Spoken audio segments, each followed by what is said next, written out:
இந்நாள் இனிய நாளாக அமைய ராமானுஜ திருவடியை பற்றி பரந்தாமனை அறிவோம். தினம் ஒரு நாராயணீயம்.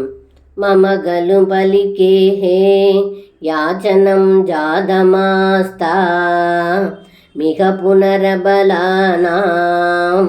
அக்ரதோ நைவ குர்வே இதி விஹிதமதிகிம் தேவசந்தியஞ்சாம் ததிகிருதமஹரஸ்துவம் சாருணா சோரணேன. இந்த பாடலுக்கு அர்த்தம்: ஏ குருவாயூரப்பா, முன்பொரு காலத்தில் தாங்கள் வாமன அவதாரம் எடுத்து மகாபலியிடம் 3 அடி மண் யாச்சகம் கேட்டீர்கள். அந்த விளையாட்டே போதும், மறுபடியும் வேண்டாம் என்று நினைத்து அந்த யாச்சகத்தை விட்டுவிட்டு இங்கே தயிரையும் வெண்ணையும் விந்தையாக திருடுகிறீர்களோ? தங்களுடைய உண்மையை யார்தான் அறிவார் என்று இந்த பாடலில் பட்டத்ரி சொல்கின்றார். சர்வம் கிருஷ்ணார்ப்பணம். ஸ்ரீ குருவாயூரப்பன் திருவடிகளே சரணம்.